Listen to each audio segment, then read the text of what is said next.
Hello, hello, hello. Welcome to Royal Sussex Live. Welcome, one and all. Thank you, Lydia Washington, so much for being here first. Okay, let me see. All right. Thank you, Mary H. and Dolores Thomas, and everyone else that's here. Thank you very much. Okay. Uh,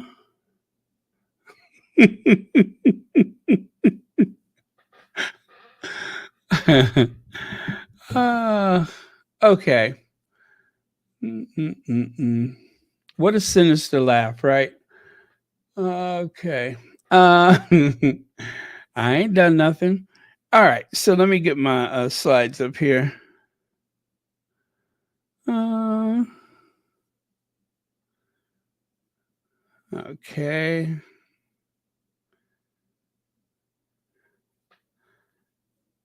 All right. Slides are on the way. So Prince Harry is in South Africa.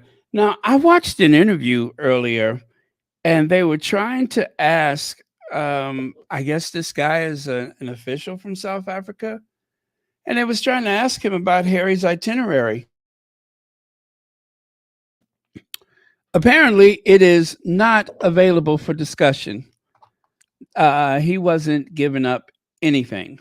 Um, it is strictly confidential, and yeah, so that's that. You won't hear it from him, or I suppose anybody else for that matter, because it is strictly confidential. I did not notice anything that appeared to be much video. I didn't see any video, as a matter of fact. Usually, there's a bunch of like random clips and such floating about. I can't find anything. I cannot find anything. And Alicia Kay, she usually, oh wow, what a great photo of the. Okay, let me grab that so I can share it with you. It's a great photo of Nacho and his family. Let's see. Wow, I wonder where this was taken. Okay, let me just do a little superficial finesse on this photo and then I'll share it with you. Just happened to come across that. But yeah, so I'm not finding a lot that I can share with you, unfortunately. And I usually scour just about every source that I can think of to find stuff. And well, there's not much to be found. But fortunately, there are a lot of photos. And as always, I do encourage you all to make sure that you go on the Sussex.com and or the Archwell website because they have a lot of, well, they have the official photos. I'll put it to you like that. They have the official photos. So let me see how I can show you this one. Okay. Delete. Don't need that or that. All right. Don't need that. So let me see. I want to share that one with you. Oh, there it is right there. Okay. Uh, there. Let me take this away so it could you can see it easier. Right? What a great photo. I love that. What a handsome family. Yeah, that is Nacho and oh gosh, how am I forgetting his wife's name?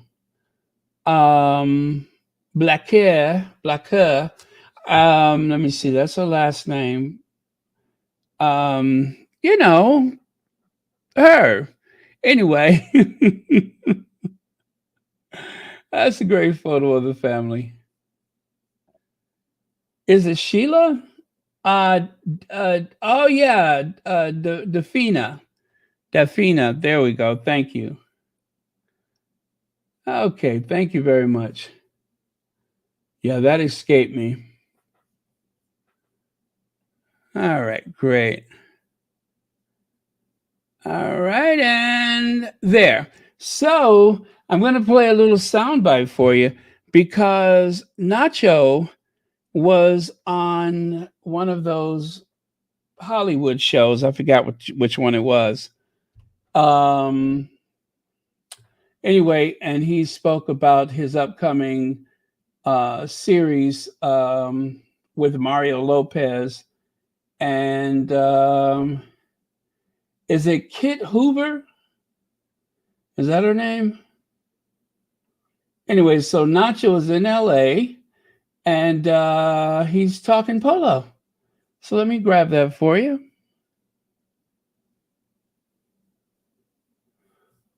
Okay. Oh, what am I doing? All right, I am really confusing myself right now.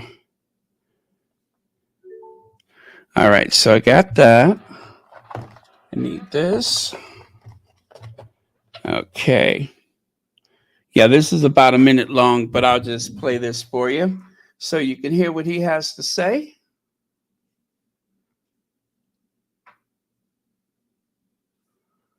Hmm.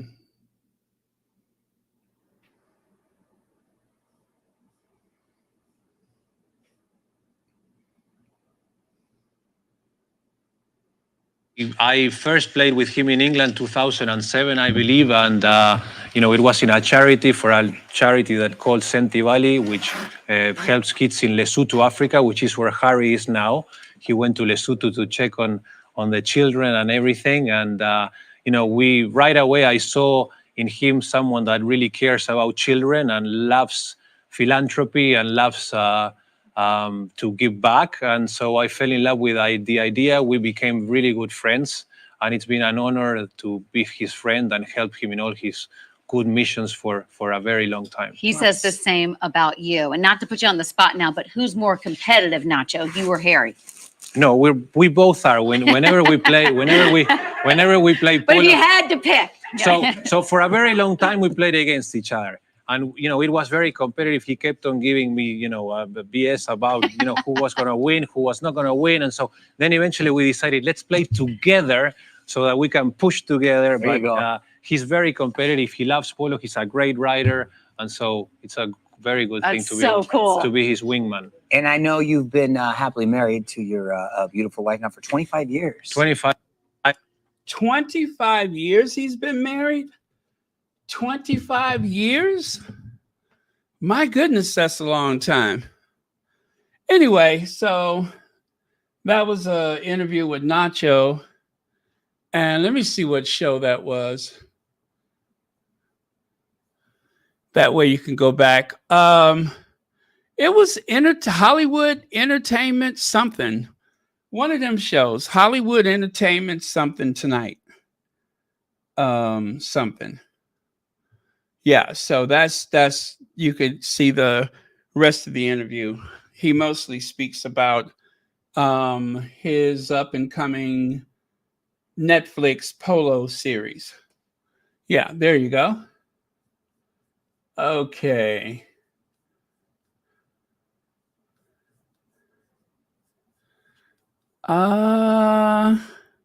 Okay, so and then I posted a video earlier about that right there. Harry's and Meghan's Archwell's communications person. I'm so bad with names lately. Is it Heather? No, Hansen. Sally Hansen? No, that's a beauty product. Hansen. Ashley Hansen. Ashley Hansen. Damn. Okay. Ashley Hansen, that's her name. She's going to branch out with a communications business of her own, right? and I believe the Sussexes are going in on it with her, and also they're going to be her first clients. So instead of doing this work individually as she has started her own business, and she will, I suppose, contract her talents out to various people, which include the Sussexes.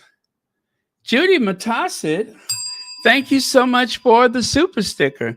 And thank you, as always, for watching Royal Sussex and for being a member of Royal Sussex, which starts at just $4.99. Okay. So, yes, I made a video. I hope you guys have watched it. If not, it's okay.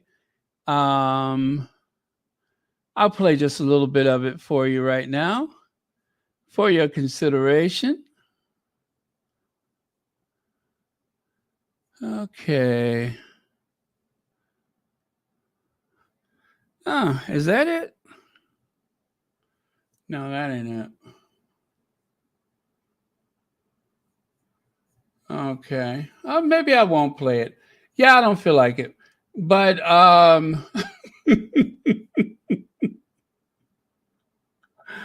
mostly because I can't find it. Now let me see. I could do better than that. Or can I?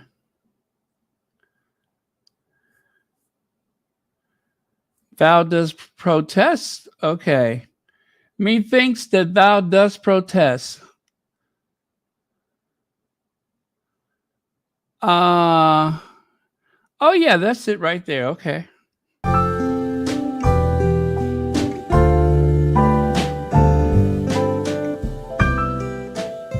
Meghan Markle and Prince Harry's trusted global press secretary launches new firm with the Sussexes as key clients. While Ashley Hansen's three-gate strategies continues to represent the Duke and Duchess, the firm's client roster now extends across industries, including entertainment, technology, and finance. Meghan Markle and Prince Harry's global press secretary and head of communications, Ashley Hansen, has unveiled a new venture that will continue to include the Duke and Duchess of Sussex. After working with the royal couple for over 2 years, Hansen is launching her own Los Angeles-based communications firm, Three Gate Strategies. The firm will specialize in offering bespoke communication services and brand management for a select group of distinguished organizations and individuals, including the Duke and Duchess of Sussex. Yep, that's what I was trying to say. Elaine Parker, thank you for the super sticker, and thank you for being a member of Royal Sussex. And also thank you for being a moderator here at Royal Sussex. And all the best to your bladder for making sure that you knew to be here with us. That little internal alarm that says, hey, Baron's on. Okay. And right there, Strengthening Futures, a special evening with Sentebale in Johannesburg. So there's a lot about this trip that has been a mystery to people on the outside. But for those on the inside, on a need-to-know basis, they knew exactly what to expect.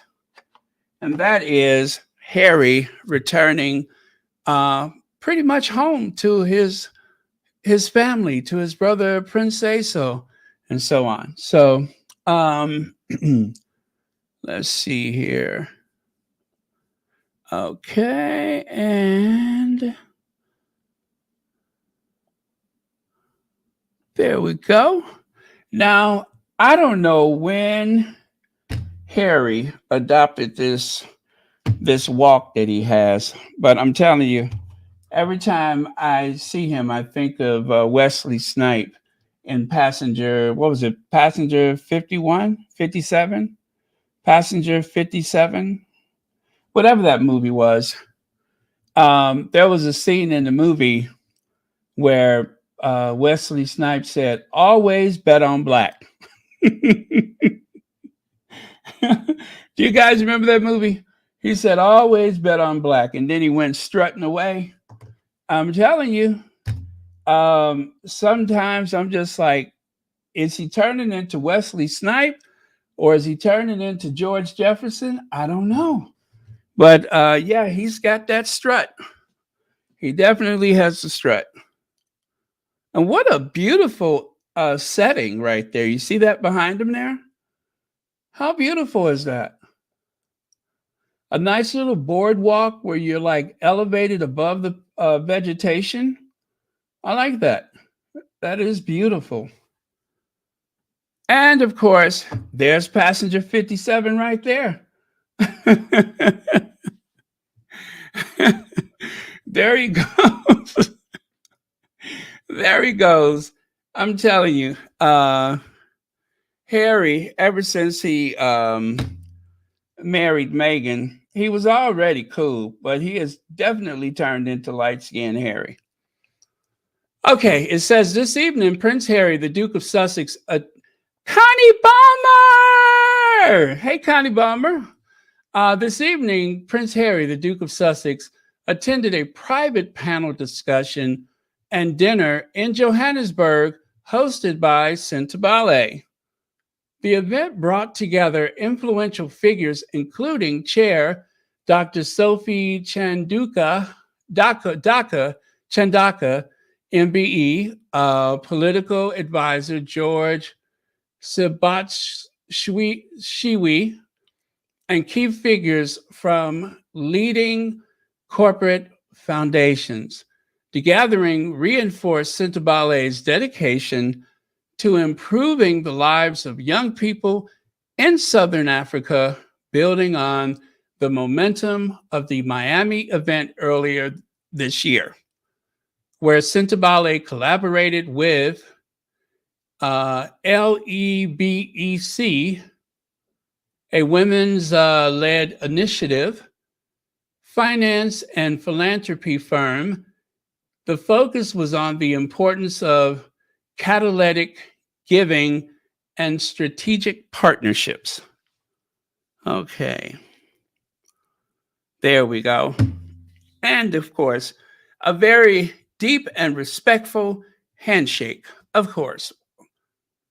Panelists, including Hector Muika from Google.org, Sam Stevens of the AB InBev Foundation. Let me see here. Okay. There we go. And Stacy Boyd of Ovella shared valuable insight on how collaboration can amplify our impact on youth and increase opportunity for all. Their combined expertise emphasized the need to forge connections between corporate and nonprofit sectors to create a sustainable change. Okay. And take a look there. Okay. Again, Harry making eye contact with a very respectful handshake. Of course he does. Prince Harry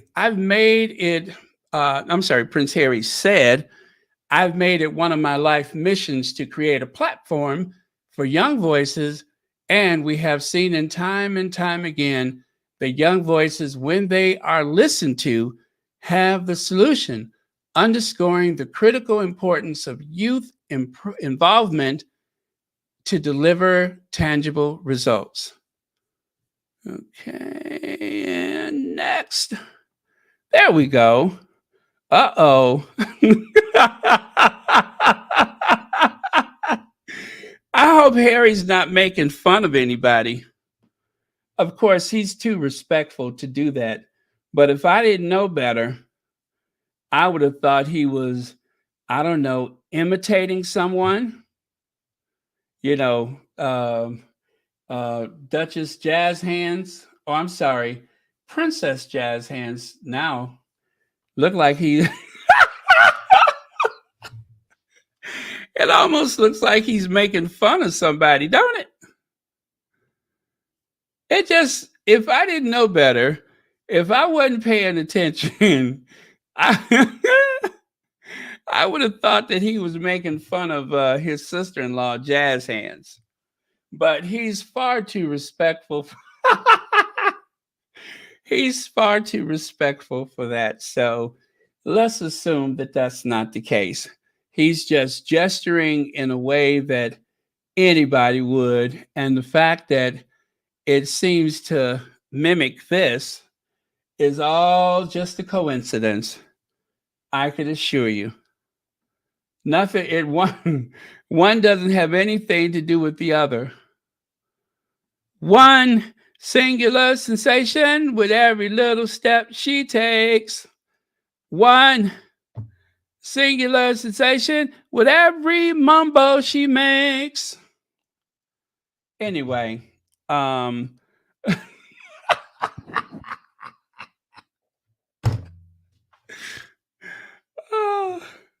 you must admit it is kind of funny though, right? Just a big coincidence. One has nothing to do with the other, I can assure you.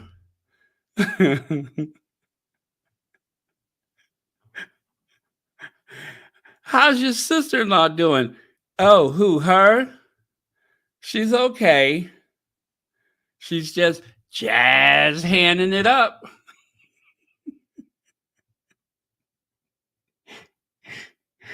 I promise you that was not planned. But God, does that feel good? And look at the reaction of the bystanders. Huh? See it? Oh, well. Okay, let me stop. What was I saying? Oh, Sentebale empowers youth through targeted intervention that enhance their well-being and success. Their life skills training fosters confidence, while inclusive health services provide vital mental and physical support by promoting HIV/AIDS. Sentebale insists. By promoting environmental awareness and offering holistic care for youth living with HIV/AIDS. I skipped a line. Sentebale assists families in navigating challenges. Additionally, their vocational training and entrepreneurship programs specifically empowering young women, paving the way for equitable career opportunities. The discussion held tonight are essential as we seek innovative solutions to the challenges facing the youth in Southern Africa. By partnering with corporate allies and philanthropic organizations, we can amplify our impact and create a brighter future, that is, for generations to come. Okay. One singular sensation. Okay.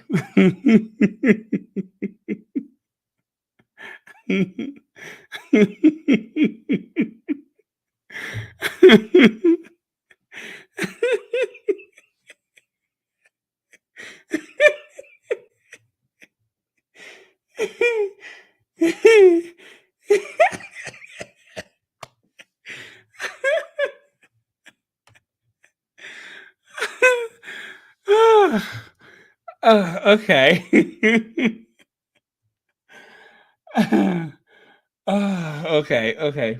Okay. Wait a minute. Sorry, didn't mean to do that. Oh,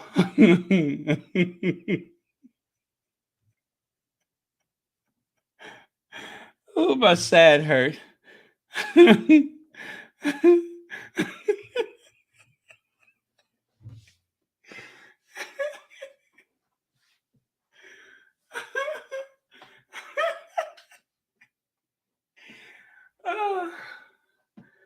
Whew.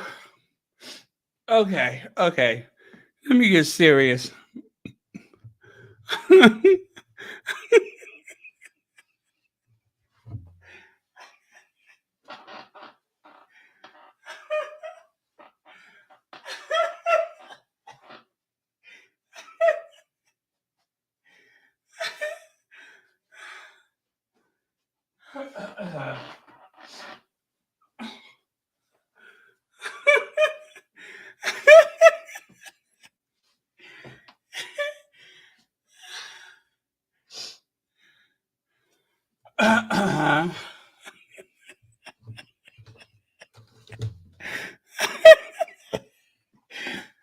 Oh.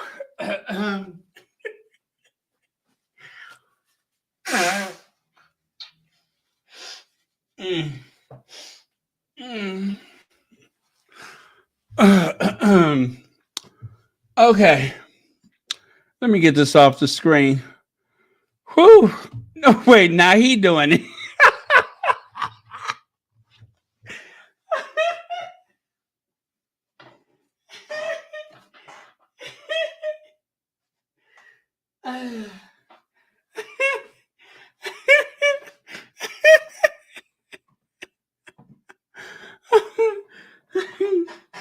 Oh. Whew. When I tell you my sides hurt, oh my God. Oh, oh, I'm so sorry.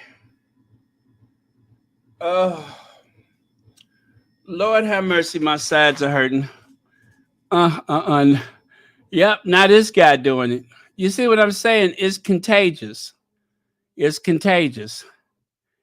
Anybody who's been around her, they start doing it. Even William started doing it. It's contagious. Whew, they need a vaccine for that.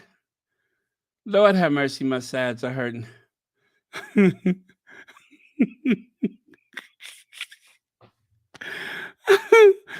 Anyway, this is the image from the thumbnail.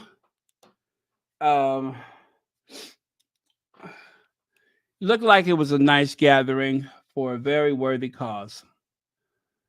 And oh, wait a minute. Do I have this twice? I'm sorry, I sure do. Prince Harry pictured with Monique Wilkinson, business development manager at Baker McKenzie at the Sentebale reception in Johannesburg. Oh, you know what? The other one was black and white, wasn't it? Oh.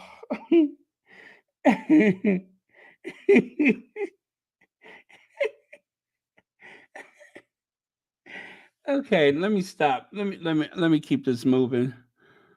Ooh. Mm-mm-mm. And why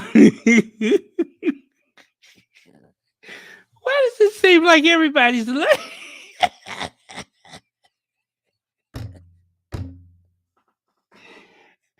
does it seem like everybody laughing about the same thing? Oh, it seemed like everybody's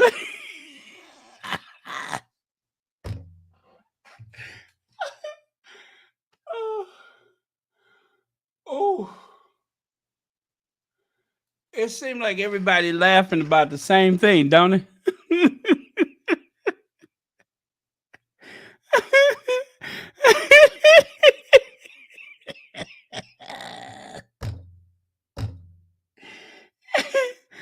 uh, uh, uh, uh. Oh boy. It just seemed like everybody laughing about the same thing. Somebody say, "How's your sister-in-law?" And next thing you know,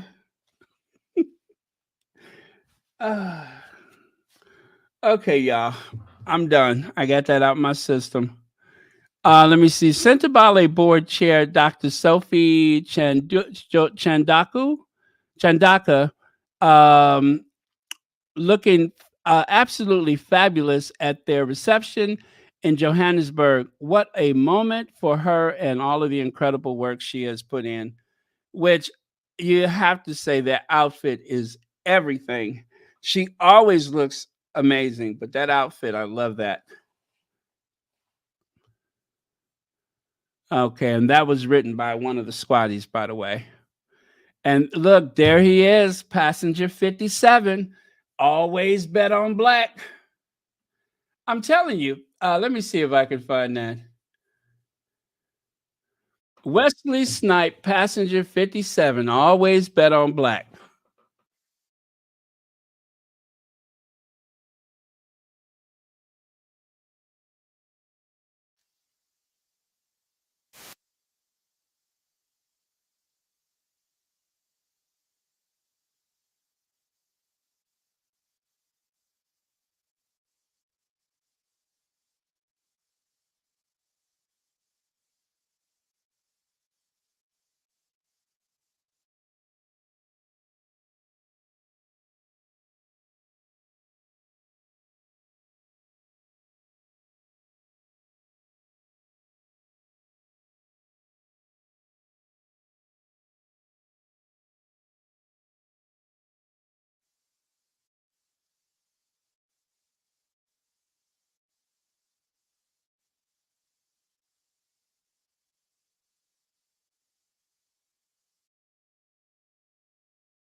Check, check, check. Okay, there we go.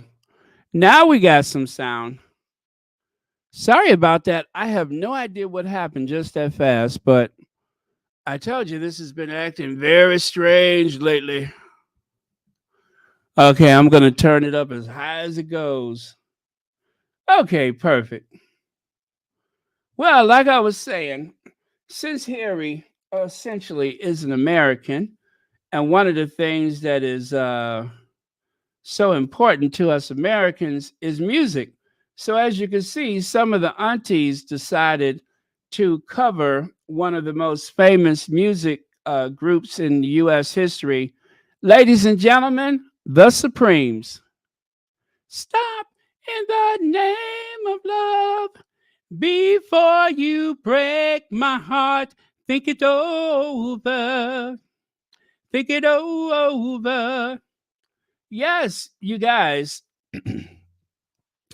that was mighty, mighty hospitable of them to actually cover the Supremes while Harry was visiting.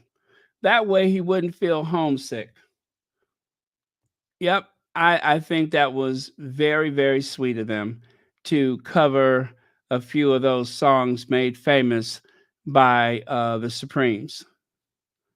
So, or maybe, I mean, maybe they at some point they went into a little Martha and the Vandellas. Anyway, people in South Africa are known for their hospitality, so chances are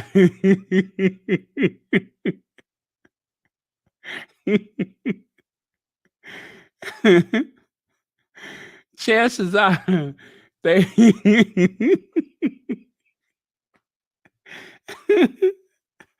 chances are they went into a little heat wave. You know what I'm saying? Anything to make Harry feel welcome. It's like a heat wave, burning like a heat wave. Um, you know, for the entire tour, this is my favorite photo. You know that, don't you? The possibilities are limitless.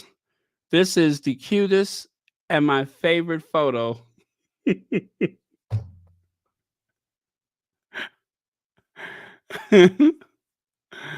Oh, I love it. Okay. And meanwhile, back in Lesotho, they actually are celebrating their 200th anniversary, their 200th birthday since the founding of the Mountain Kingdom. And this was a display that they put on. Now, I think this may have been after Harry left. I'm not sure. Or maybe it was while he was there. I don't know for certain. But that is beautiful. And what an honor for Prince Harry to be invited for that occasion, right?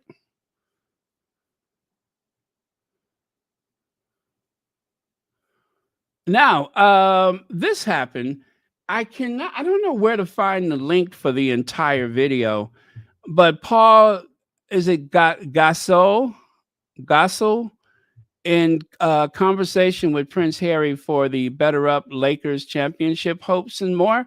The two-time NBA champion talked peak performance, his favorite under the radar player to watch, and JJ Redick.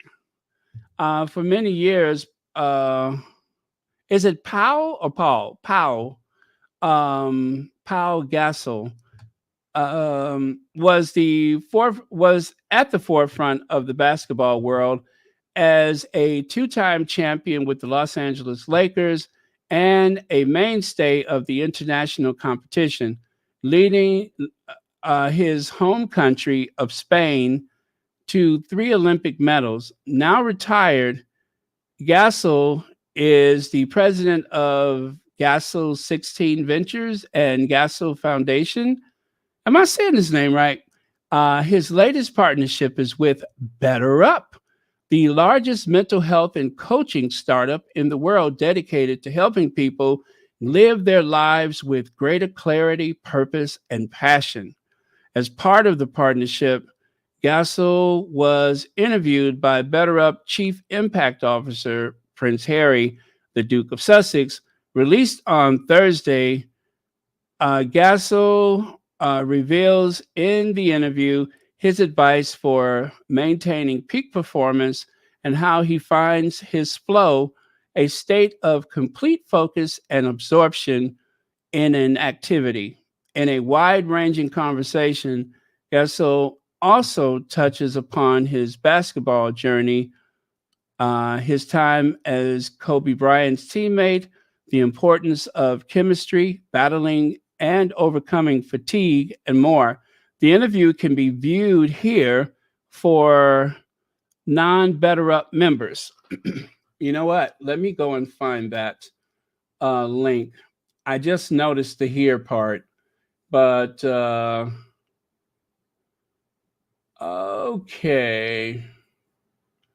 Let me find it. I shan't take a moment.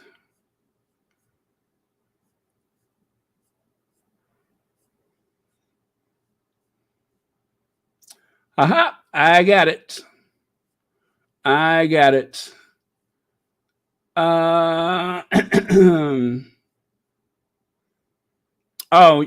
Step into the lounge, a Better Up exclusive. Looks like you have to enter your email to do that. Okay, so I'll get the link for you and I will put it here.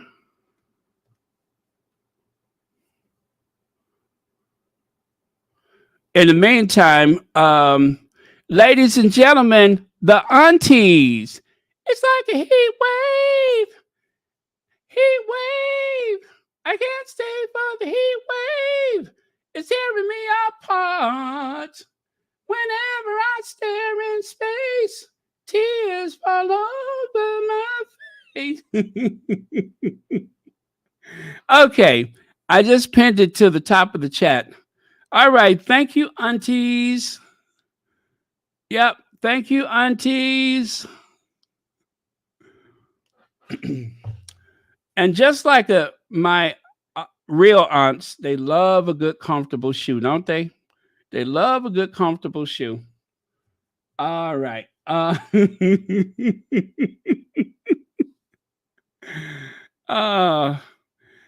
You know, you would think that I had what do you call it? You would think I've been hanging out with Uncle Gary or Camilla's son, right? All right. Let me see here. So yes, this one next. No, not that one. Wait, let me see. I had something else. Okay, so that's out of order. That's out of order. Let me do this first. Yeah, I put that in the wrong place. I just hope I don't forget to go back to that one. So I do this to remind me. And anyway, so there was a warm greeting between Pau and Harry. Okay, I'm going to take this away. Hopefully the mic doesn't do that weird thing again. I don't know why that keeps happening.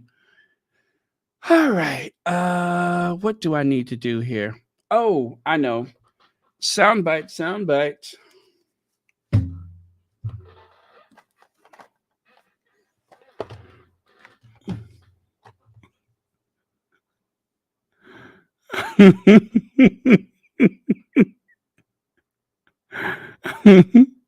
Hey, sister soul, sister soul, sister soul, sister.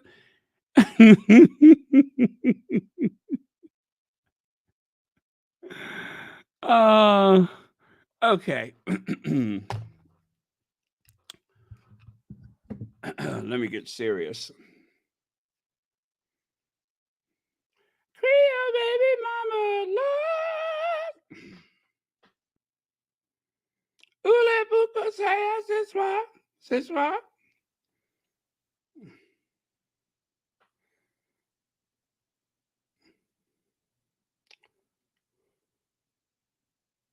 And presumably there was lots of times where individually or as a team, you guys lost your flow. How do you get it back? It starts with what we call the emotional leaders on our team. Those emotional leaders recognize those moments where we're kind of getting off track. You know, I remember vividly a moment where Derek said, "Hey, it's time to dig in right here, right now. This is the moment that we need to step up and go and get after it." And presumably there was lots of times. Okay, that was it. It was only 26 seconds. So there's that. Anyway, that's the link if you want to find that interview. Now, let me go back to this one. I don't know when this was recorded. They one of the squaddies shared this today, and I saw it for the first time. I never watched CNN. So, yeah, I haven't watched much of the cable news channels for years. And so I miss anything like this. Anyway, I do believe, is that Richard Palmer? I think that's Richard Palmer. And I don't know who the lady is on the end there, but I like her already. Yeah, so if you know how old this clip is, please let me know because I don't know it. I've only seen it for the first time today.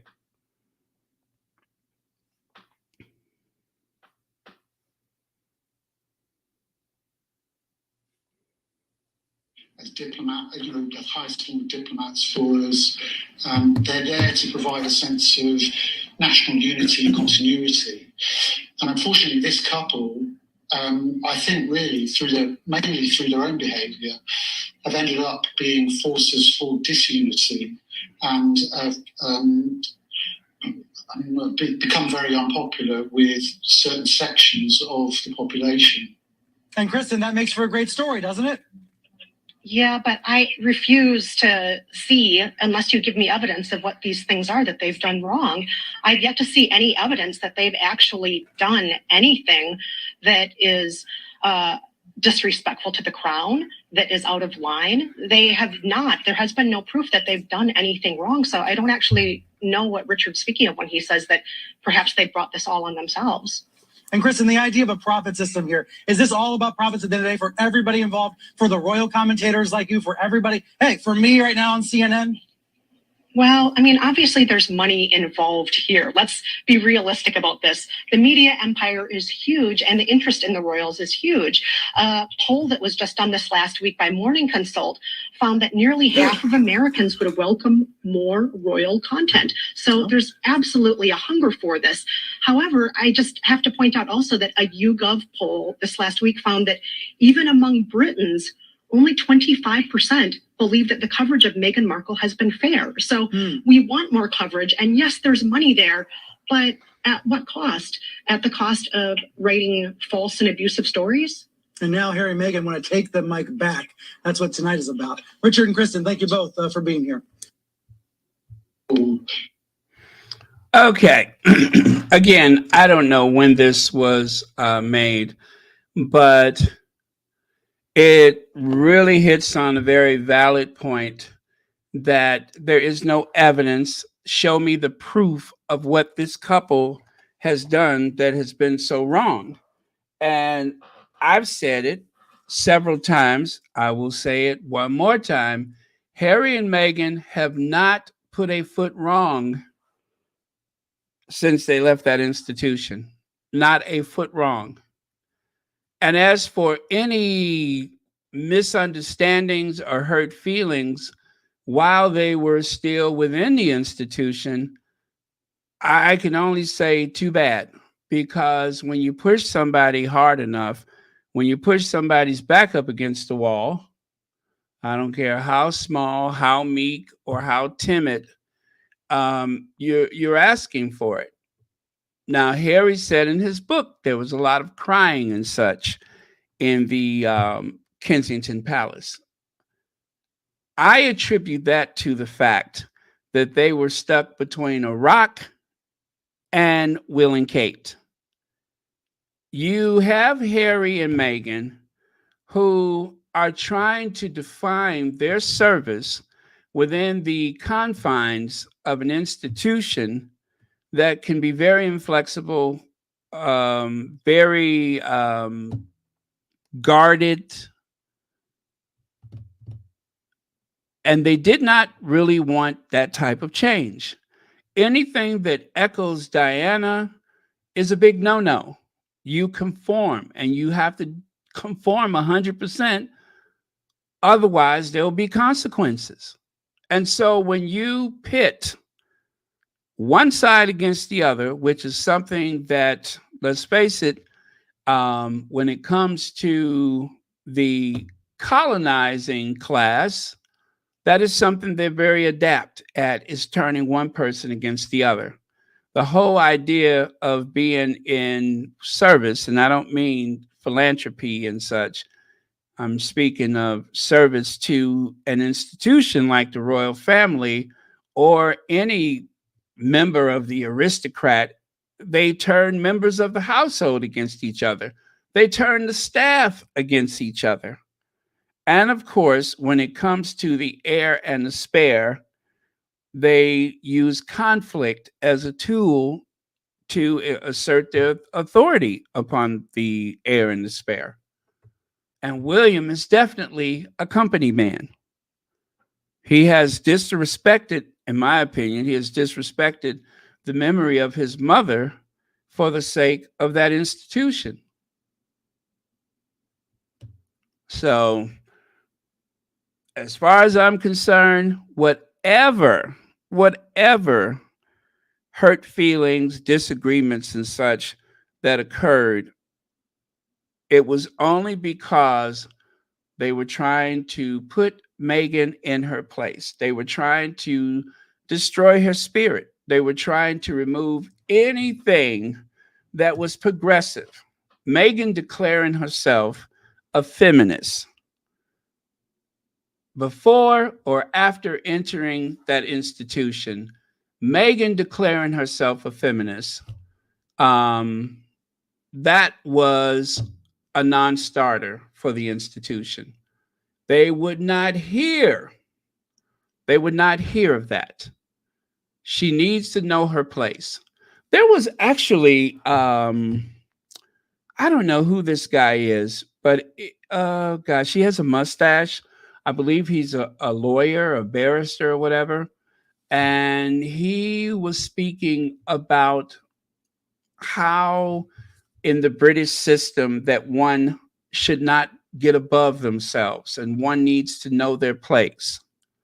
And I never finished watching it. I don't know who that guy is, but anyway, if I can find the video, I will definitely put the link in the community tab. And this guy spoke about how people are expected to know their place. And for a free spirit from California, that just does not translate well. And there were certain parts of Meghan that she was not willing to give up for anybody. And that was a huge impasse. And they meant for her to become a Stepford wife. And Harry did not want that. She certainly didn't want that for herself.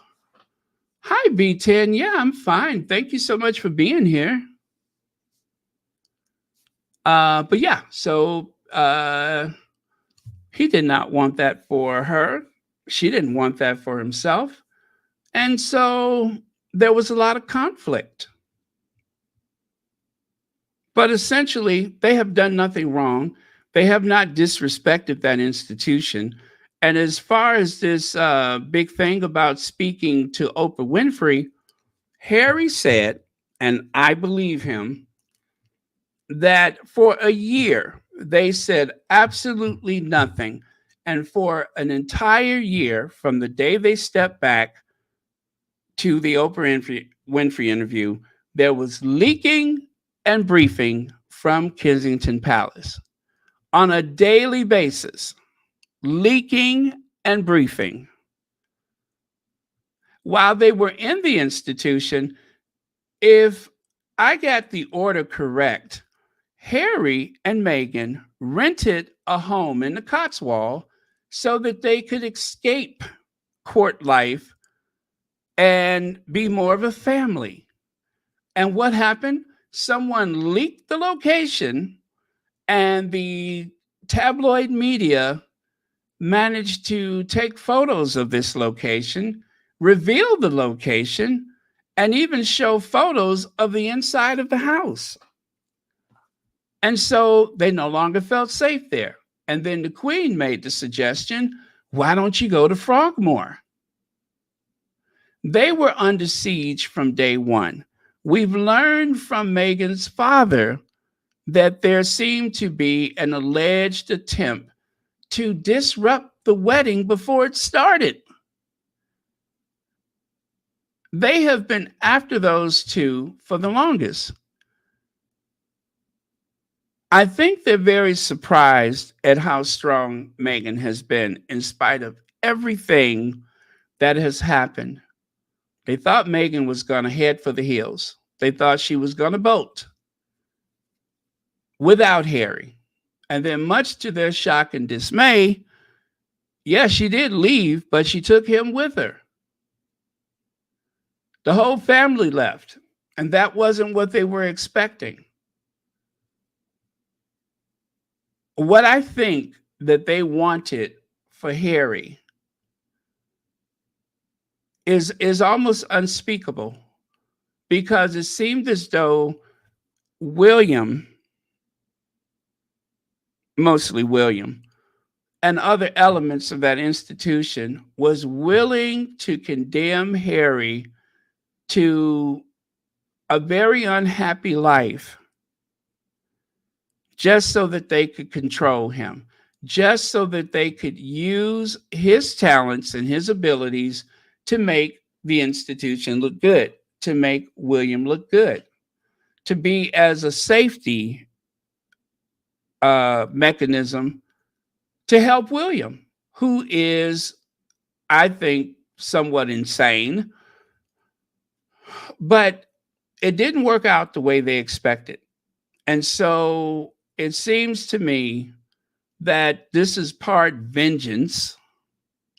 It's also a cautionary tale for any other members of the institution that should decide they want to leave. It's just like the mob. It's a protection racket. Oh, you can go, but there's going to be hell to pay.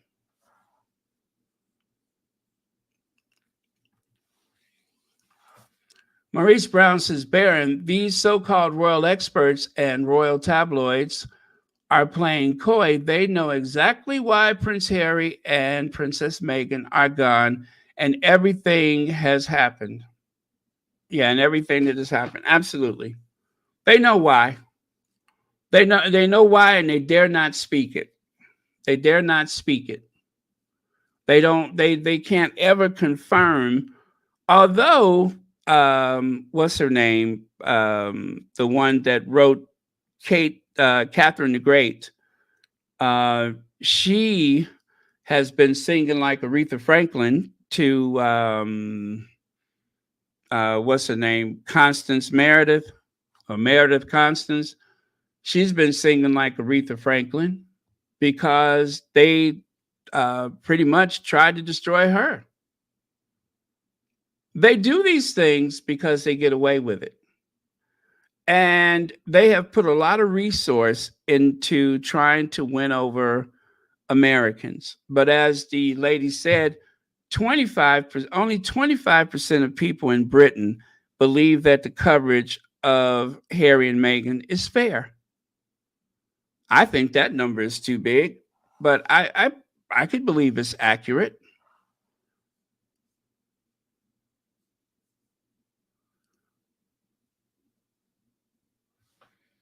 Yeah, they do. They wanted another Margaret because Margaret was a great distraction for everything that was not good with the rest of the family.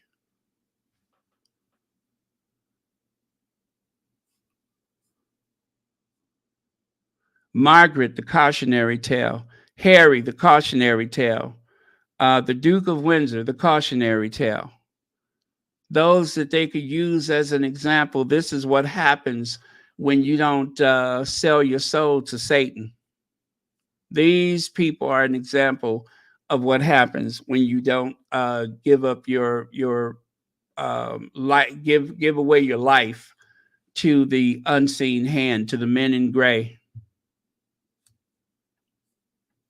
Okay, so that's enough of that.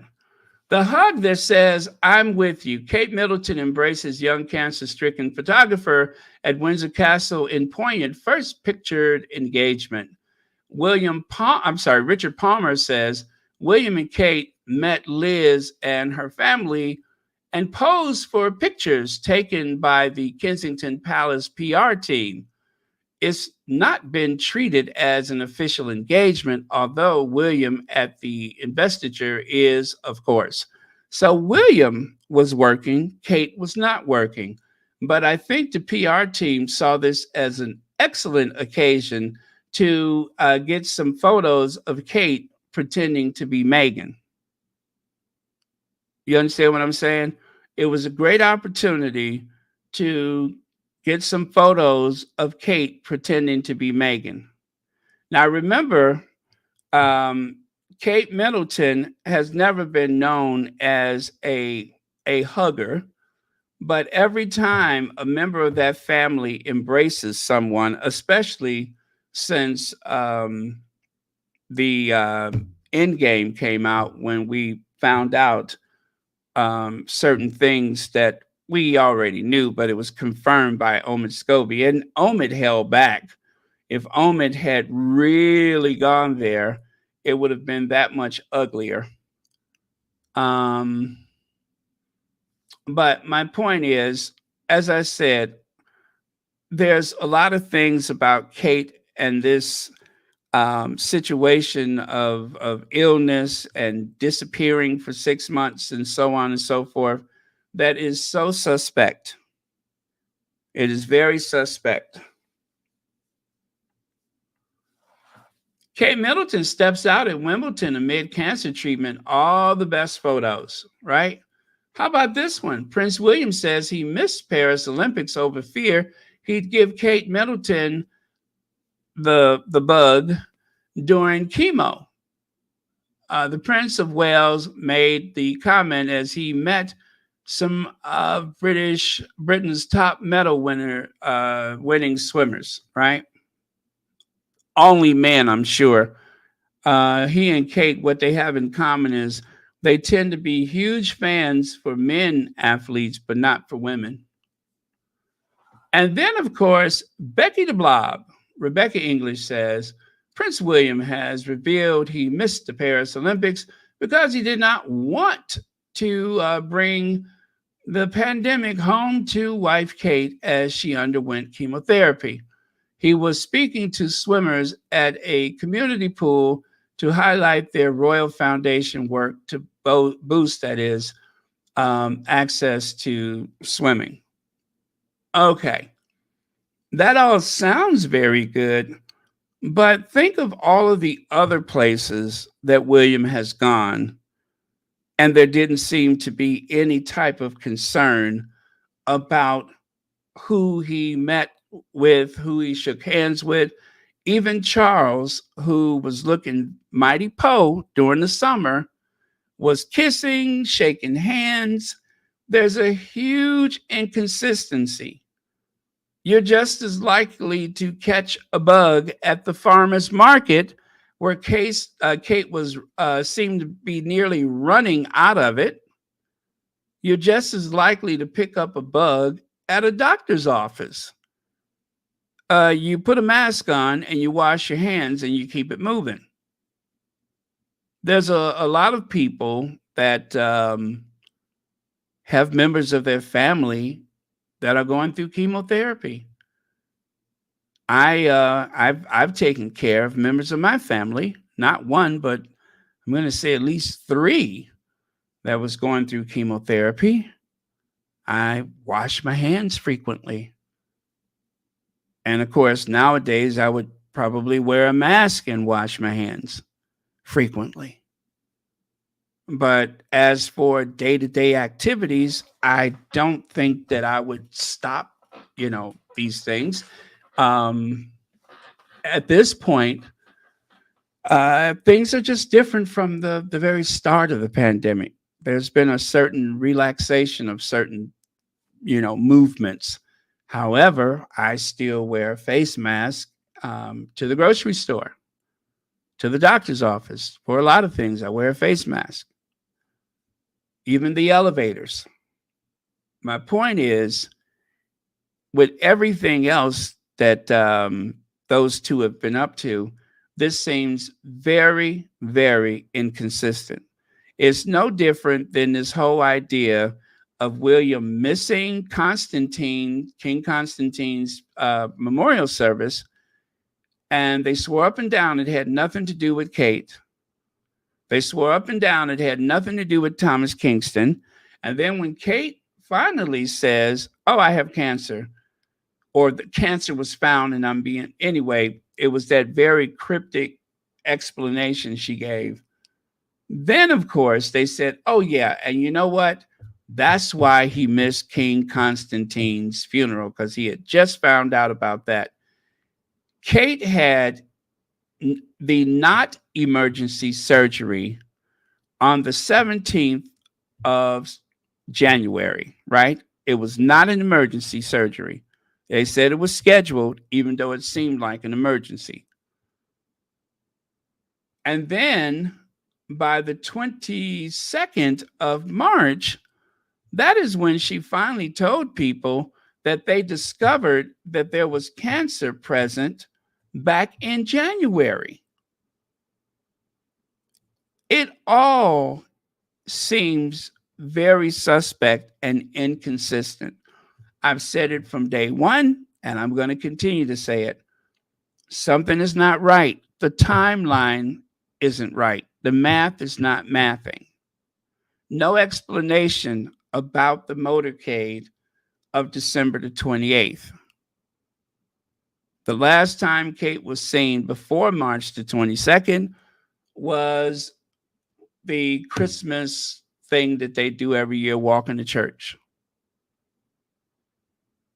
My point is, if that doesn't seem logical, there's no reason to believe that this whole idea that Prince William did not go to the swim or the Olympics or whatever because of Kate, I don't believe it. I don't believe it. He went every place else. I don't know how one matters compared to the other. So he tells the swimmers, "I couldn't come and see you because I was afraid for Kate." The kids are going to school and they're exposed to other children who eventually will come home and they will be exposed to their mother. Did the children get homeschooled? No. Kate takes them to school. William takes them to school.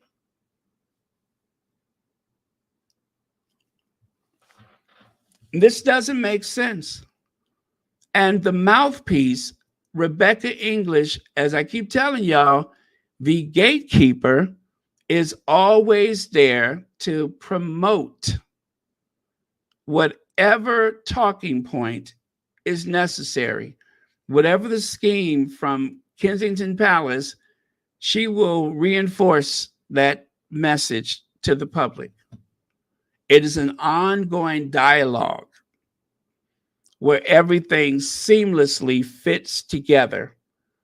Even if they can't make sense out of it that day, they will go back, they will revisit and say, "Oh yeah, William, who needed to call off King Constantine's memorial service," something the royals say, they say the royals never do that. They don't call off 15 minutes before. He did. But it had nothing to do with Kate until it did have something to do with Kate. That way they could just kind of fit that together and close that little thing, lest anybody should think about it too much.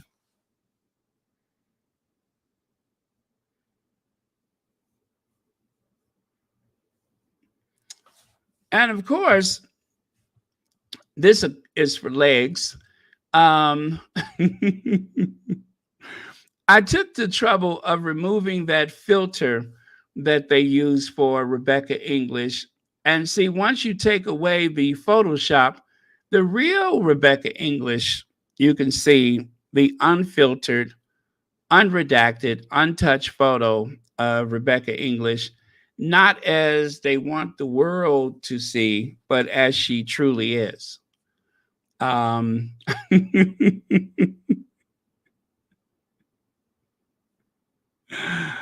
Yes, Rebecca English, who really resembles more the characters, a character that is from the McDonald's than a real journalist. Um, that's Rebecca English. I don't know who this is. This is like some kind of avatar, but that is the real Rebecca English. Yeah.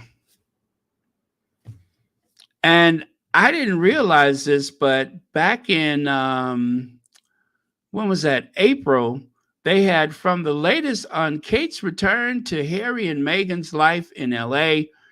Read our question and answer with the Mail's royal editor, Rebecca English, in full. Well, I didn't see that at the time, but I thought to myself, what if I remove the filter from that article? Because this is what they had presented to the public. But when I removed the filter, this is what was beneath. So I'm going to start doing that every time I see any kind of anything with Rebecca English. I'm just going to take that filter off of it. And then you can see those beady eyes and that salivating mouth of hers. All of that is underneath. See? What lies beneath. Okay. How Prince Harry is back and showing his best side after a raft of public engagements without Meghan Markle. Again, there's this obsession with where is Meghan. I get that this is a distraction for something, but what I don't like about this is that it needs to be called out as being very misogynist. This is misogyny at its best. In some way, form, or fashion, it is an ongoing message that things are so much better if the woman is not around. And what's really sad, what's worse, is that usually when there is a hate campaign against a woman, it's always other women that are the ones making a bad situation worse.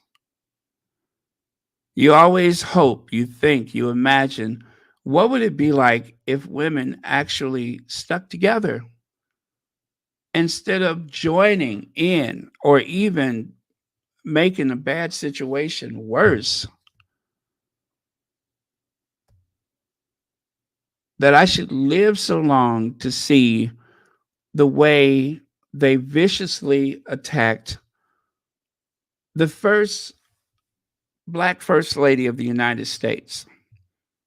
That was a big sport in the right wing.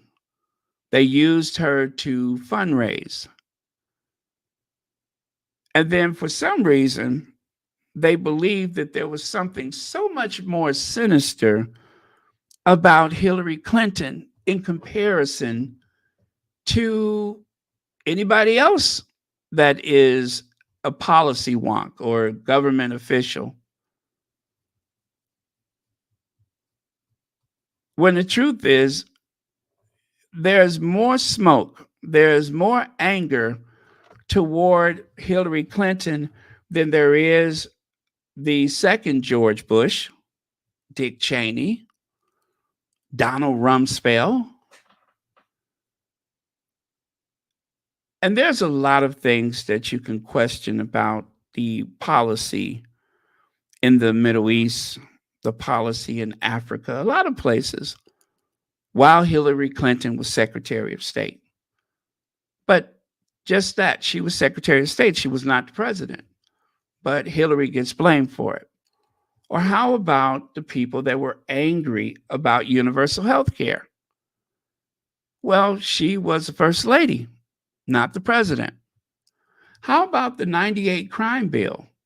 Again, she was not the president who signed the law. She was not in Congress, so she could not vote for the law. But yet, people were willing to believe that she was the most instrumental person involved. Why? Because she's a woman. I hope one day that this will stop happening, that this will cease to exist of women attacking other women, especially when women have done or performed in a way that is equivalent to a man. There's certain things that you would never second guess a man for it. But we still are declaring women as practicing witchcraft if they're popular, if they're outspoken, if they're successful.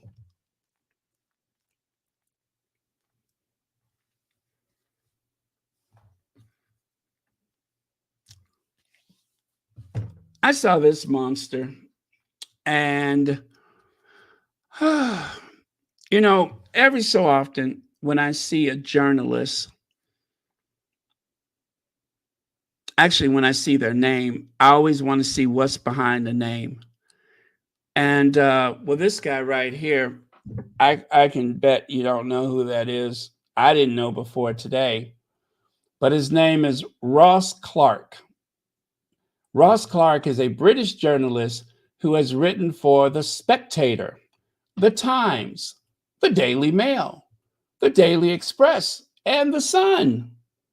Clark regularly questions climate science in columns for The Spectator, arguing, for instance, that while climatic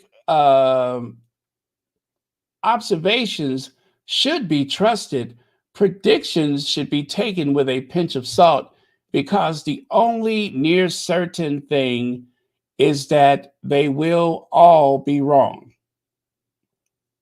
The reason why I looked into him is because he wrote a column about Prince Harry and this idea of people paying the carbon tax. There's nothing wrong with the carbon tax. Like anything else, there's always someone on the other end that is going to hijack the movement. There's always someone who's going to try and find some way to steal or profit in a way that gives just about any movement you could think of a bad name. So the idea of paying a carbon tax, there's nothing wrong with that. But in practice, I'm sure that with anything you can find that there's been inconsistencies. And so he used that as a way to discredit Harry for the idea of the carbon tax. And mostly, Harry has been getting too much traction with travelers. And so, as a way to attack travelers, he had to reach all the way back to the Elton John use of a private jet, where he said Harry flew on the private jet 4 times in a week or 2 weeks or whatever. Which, of course, Harry pointed out was for the safety of his family. In other words, he didn't want to get chased by the paparazzi while they were outside of the UK. Or how about the fact that they were being hounded and spied upon to the point where they had no privacy? It's worth all the pollution in the world for Harry, Meghan, and their infant child to get someplace safe and for them to feel safe than just about anything else I could think of. But he used that as a way to attack travelers. This same person wouldn't dare write anything like that about any other member of the royal family because there's no green light, there's no profit in it, there's no order from the top to go after them. Now, there was a time when he probably would have, but that was before Meghan married into the family. So, like I said, it's not that important. But when I see the names of the people that write these articles, sometimes I just get the urge to look into their background. Clark has been strongly critical of activist Greta Thunberg, calling her a well-crafted piece of PR, and the activist group Extinction Rebellion. Well, I'm kind of sick of them too, which he has described as wannabe Marxist revolutions of Marxist revolution in disguise. He has described David Attenborough documentary on climate change as propaganda. So as you can see, there is a trend with this guy. Anything that seems right wing, whether you're right or not, he'll attack it. He also cast doubt on the link between climate change and extreme weather events. Clark has defended fossil fuel companies. In an article for The Spectator, Clark stated that he had investments, that is, in both the oil and renewable companies. Clark also wrote numerous articles about the pandemic, how, quarantine measures and such, the mortality rates are wrong. Everybody's in a panic about nothing. Meanwhile, I wonder if he was one of the first people to get the vaccine. Lastly, I'll tell you another one. I kept digging and digging and digging. Then I got to an article where he wrote that Jeremy Clarkson was not, he was wrong to write such an article. Well, I don't know if he used the word wrong. Let me not say that. But he didn't think that the article about Meghan was fair. I'm not, again, I don't have the article in front of me. But anyway, his driving point was he thought that people were being too severe on Jeremy Clarkson. He was one of the several tabloid writers that circled the wagon to protect one of their own. That's who this is. So again, he's unimportant, but just for kicks, like I said, sometimes I'm just like, now who the hell is this? And that's who he is. Unimportant, and at the same time, very much interested in promoting anything that is resembling white supremacy, ultra conservative values, elitism, all of those things. Graduated from Trinity College at Oxford. That's who he is. In other words, an asshole. Okay, I noticed that there was something from Legs that says the campaign has 3 parts. Use his wife's popularity to distract from his projects, question the state of their marriage, and infantilize Harry. Okay, thank you, Lex. That makes a lot of sense to me. Use his wife's popularity to distract from his projects, question the state of their marriage, all of which they have done before, and infantilize Harry. Okay. Well, thank you, Legs. Thank you. As I said, you always seem to cut right to the point. An hour of me hemming and hawing, and within just a few sentences, Within a few sentences, as usual, you make the point. Thank you so much for that. Okay, so you guys, I am done with that. Let me see. Still an hour and a half. I really got to shave some time off of that. Thank you, moderators, for keeping this a safe space. And again, Harriet's in South Africa doing amazing work.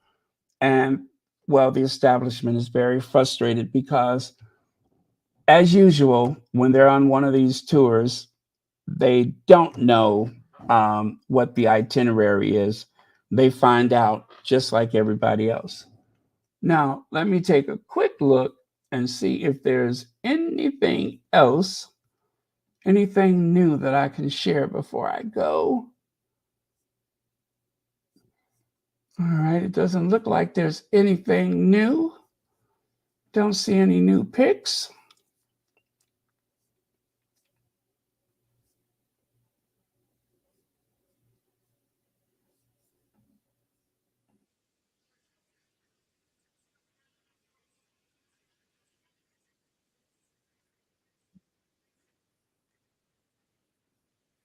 Okay.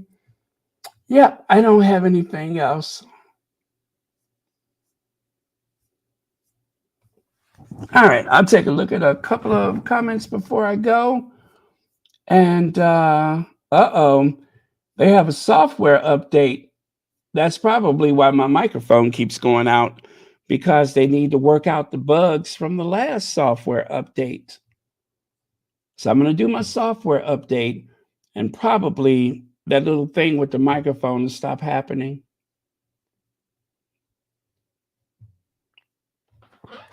I'm losing my voice. All right. Good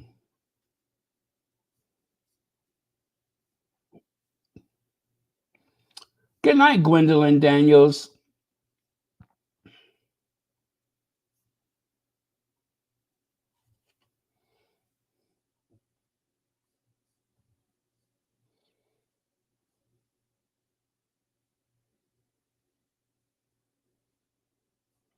Oh, yeah. Yeah, they make a mockery of something very serious, don't they?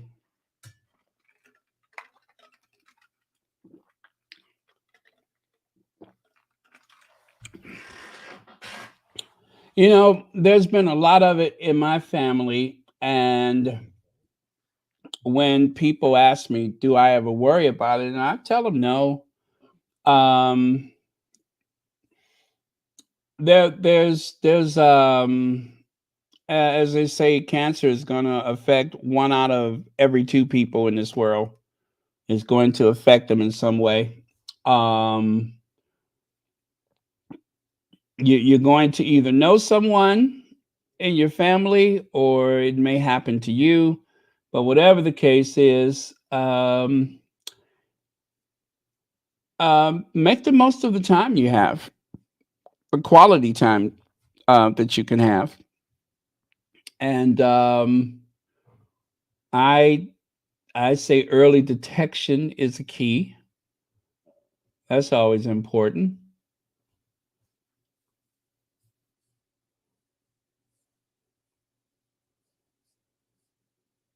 Good night, Terry H.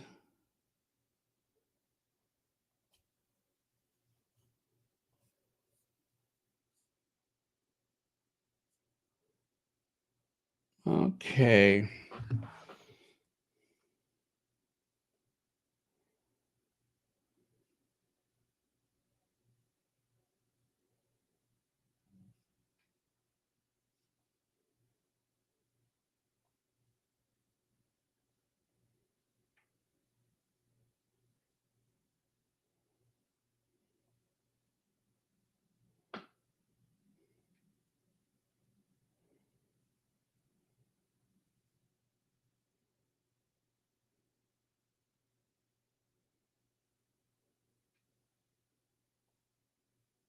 Oh, I'm sorry. I'm still here. I'm just looking at a couple of things online. But yes, good night. I am done. So good night, everybody. Or good morning. Good night. Good morning.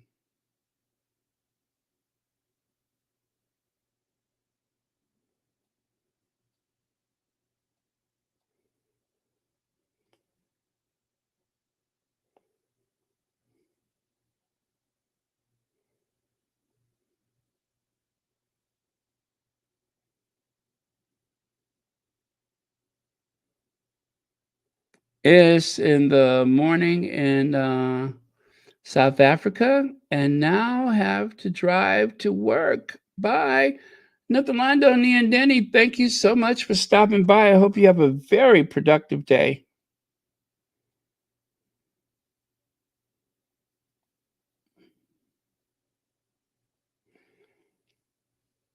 You know, I was going to get some sushi today, but I was like, nah, that's too much food.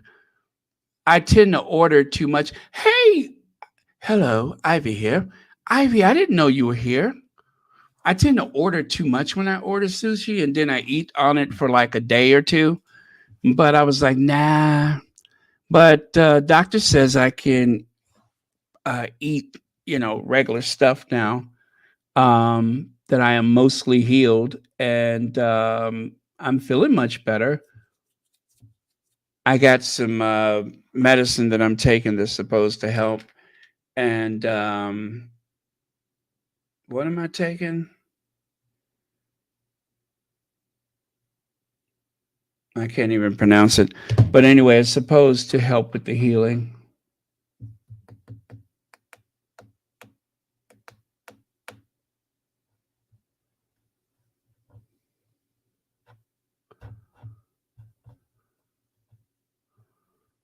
I cannot believe that I'm older than the two people running for president. That just blows my mind.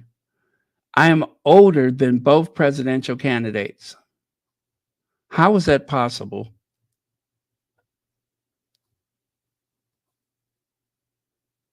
One day you're almost as old as the president, and then someday you are older than the president. That just doesn't seem right.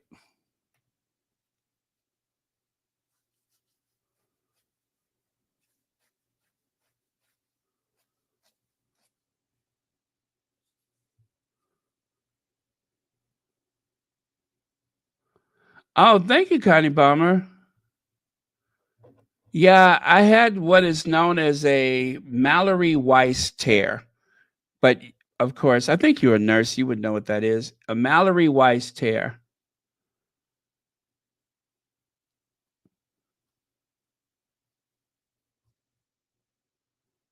Yeah, and because of some other medications that I take, it just made the tear that much more dramatic. And there's multiple ways that that can happen to you. But one of the more obvious ways is someone who's an alcoholic. I am not an alcoholic. I don't have a problem. I could stop anytime I want to. But no, I don't usually drink.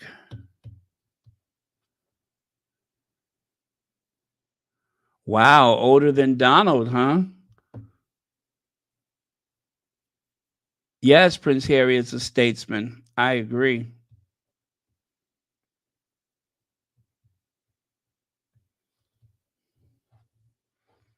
Yeah, I am so proud to support the Sussexes. I really am. It is a source of pride for me to support them.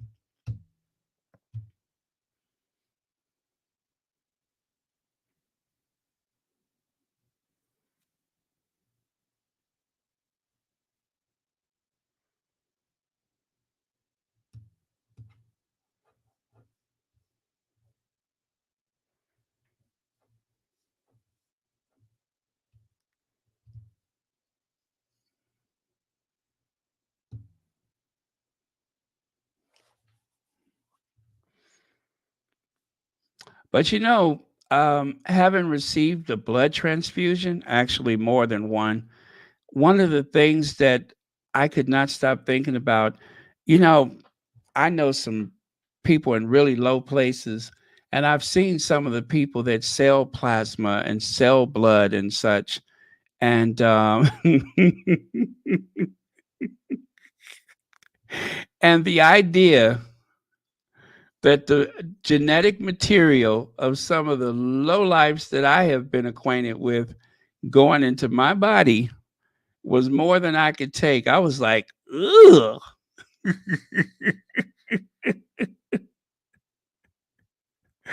You know what I'm saying? Um, when you think about some of the people that sell plasma, and I'm like, and they're gonna take it? Are you sure that's a good idea? I mean, let's face it, we all know you done been around.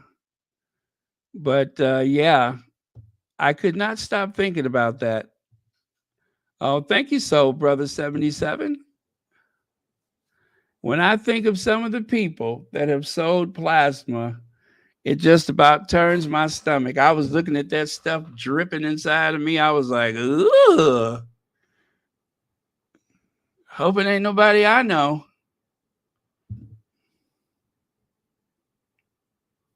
Because I got some friends in low places. I got some friends that I don't ride with, just in case we get pulled over. Um,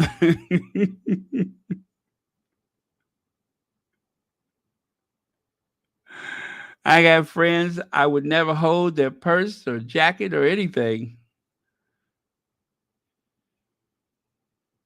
You know, certain people, you couldn't let them buy a plane ticket for you for fear that you might get detained on the other side. So I certainly would not want to accept any genetic products from those people.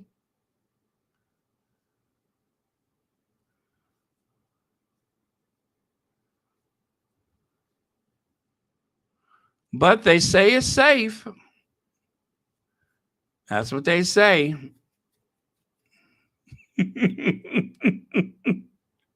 So I'm stuck with it now, whatever it is.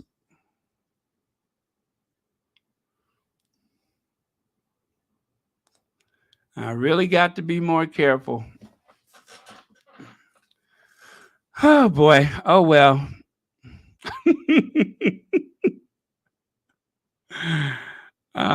Something to think about, right, Connie Bomber? Something to think about.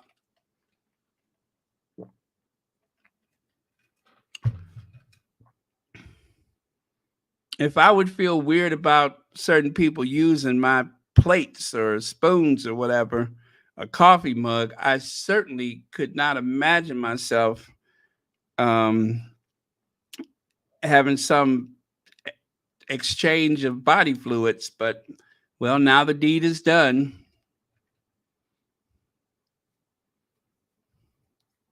All I could say is I knew I was clean when I got there.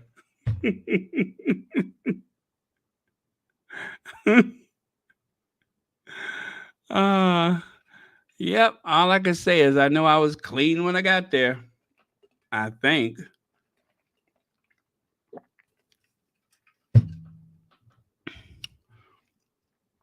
I was just laying there with my eyes cut up and to the right, looking at that bag draining. I'm like, God only knows what's in there.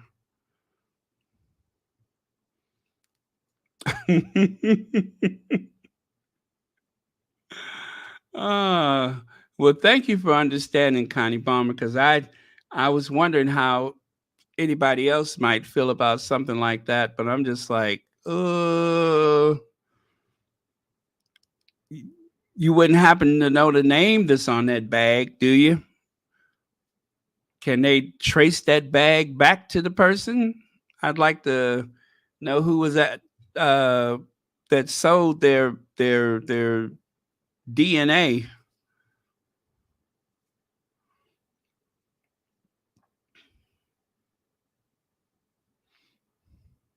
And then I was thinking, what if they gave me the blood of a Karen? You know what I'm saying?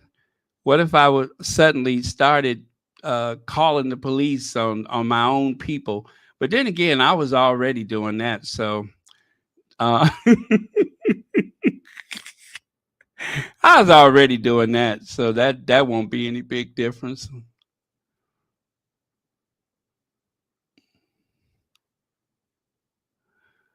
Um, oh, hi, daffodils. Oh yeah, we had some interesting moments today, I will admit.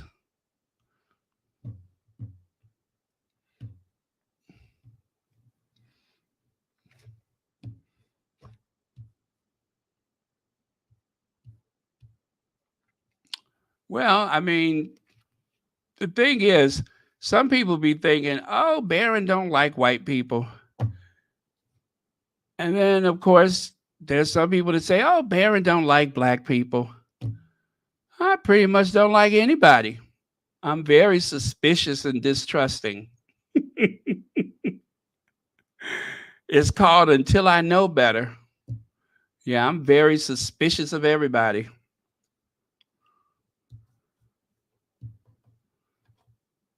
Yep, pretty much. I'd call the cops on anybody.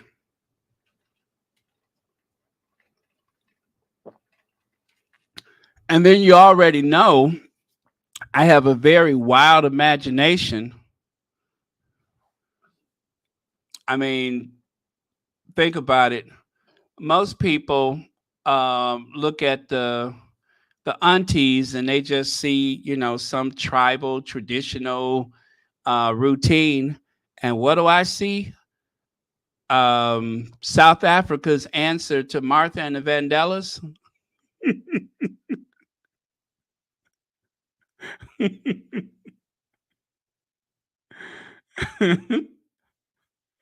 So yeah, with an imagination like that, you could imagine if I see something that doesn't look normal to me, the first thing I start thinking about, is that a spy? Is there criminal activity? Wonder why they keep doing this and that at the same time every day. Most people say, oh, they just going to work. Not me. You call it work, I call it criminal enterprise. That's just the way I am. Suspicious, little curious.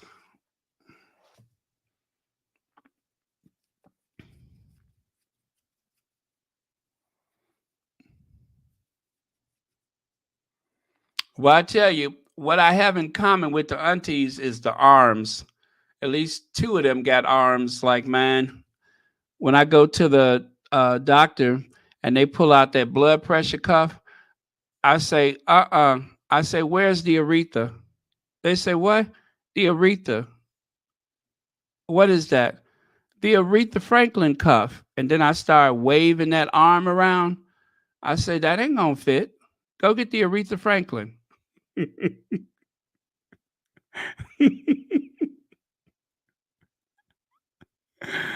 So, of course, they go get the thigh cuff. That's it right there. I call it the urethra. That's what I do. I call it the urethra. When they pull that little thing out and try to put it on my arm, I'm like, that's not going to fit. I say, go get that urethra. I really mean the thigh cup.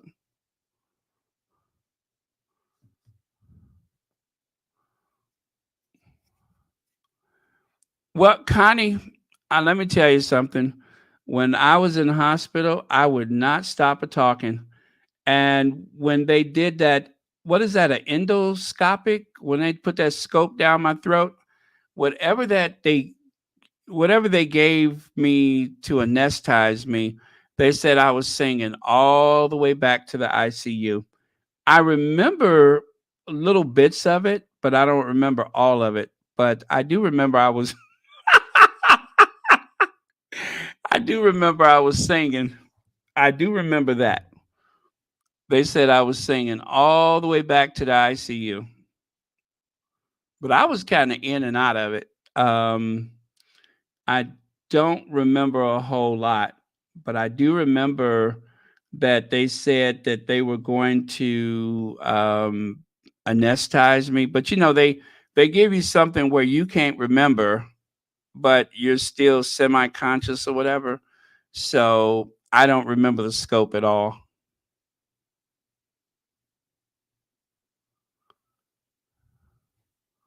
But yeah, they were nice though. And then one of the doctors, I don't know who brought it up or how we got on the topic, but I told them about Royal Sussex.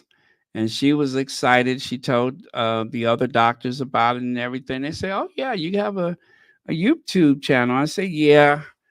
Um, and so of course they all swore that they were going to subscribe, but who knows? They probably got other stuff to do, I'm sure. But yeah, so I told them about the channel and everything, and then some of them was asking me questions about Harry and Meghan and the royal family, and yeah, or as I refer to them, the colonizers. Um, but yeah, that was that. Uh,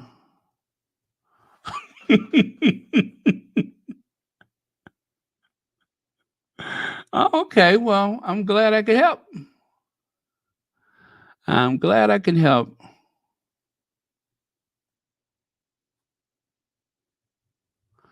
Oh, thank you, E. Smith. I appreciate that.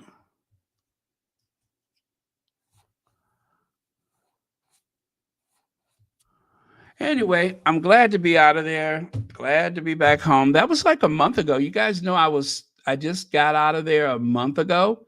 Only a month has gone by.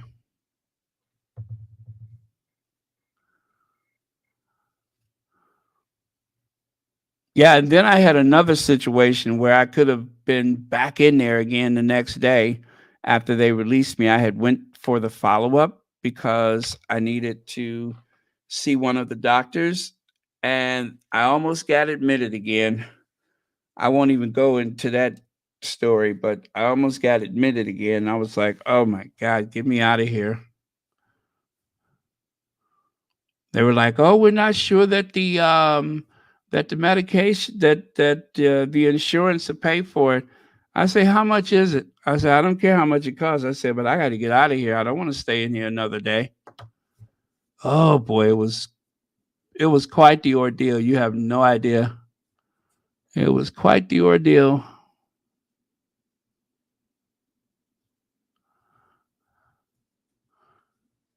Yeah, I must admit, Connie, I I am a good patient, and especially when I'm nervous, I cannot stop telling jokes. When I'm nervous, I cannot stop. It's just like I just keep talking and talking and talking, and yeah, so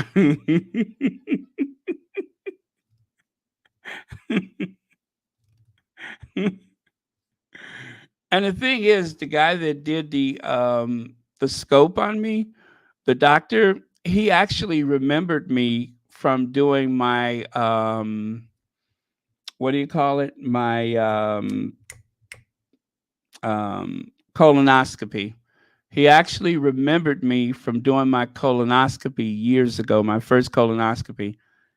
And he's like, "I remember you." He said, "What are you doing here?" And as if he didn't know already. But yeah, he remembered me. And then it was somebody else on the staff that remembered me. And the reason why they remembered me is because I would not stop talking. That's why they remembered me, because I would not stop talking.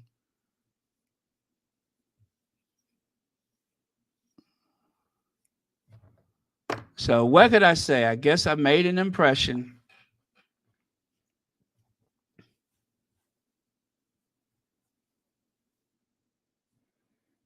But yeah, I think what I'm gonna miss the most are the painkillers. That's what I'm gonna miss the most. Because when I tell you I was as high as a Georgia pine, I really was.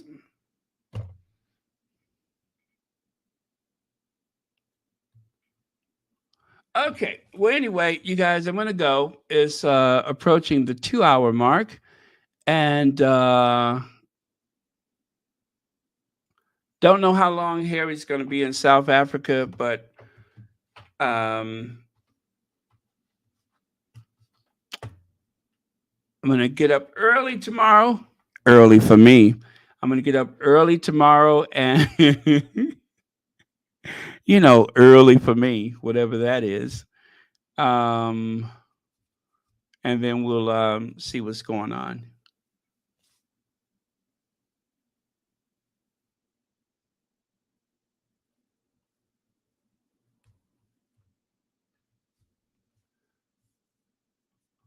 Hey, what is this thing about? They had something on the BBC, the unseen photos.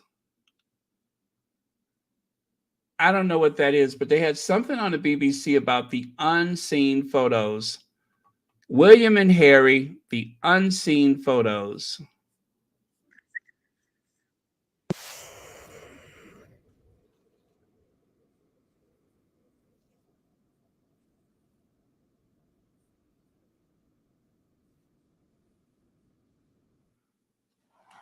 Well, if they have a thing, I'll try to catch it.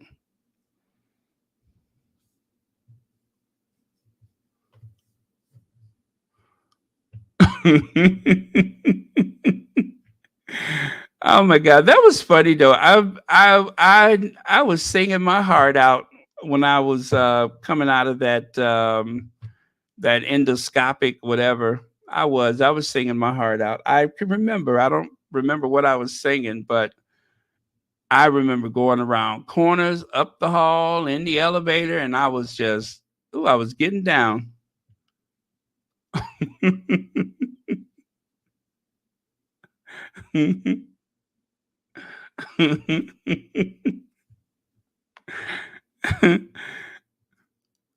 But I tell you what, it would be,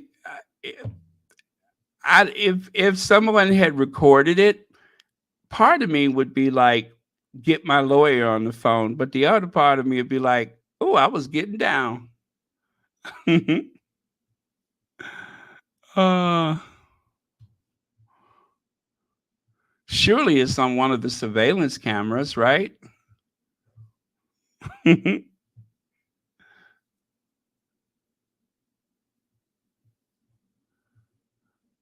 night, Mary H.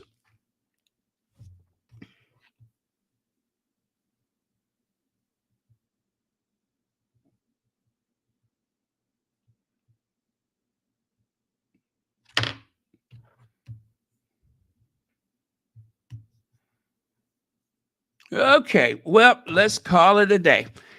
See y'all.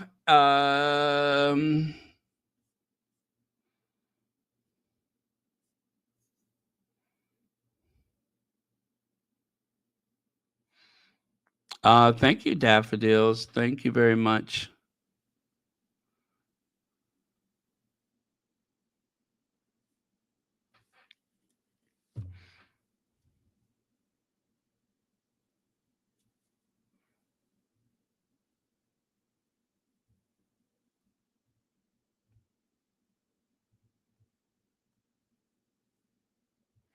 Okay, that's it. No more comments. All right, let's end with, what should we end with? Oh, I know. Once Upon a Time. I haven't done that one in a while. Once Upon a Time.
Thank you, Connie Balmer. Always. Thank you very much.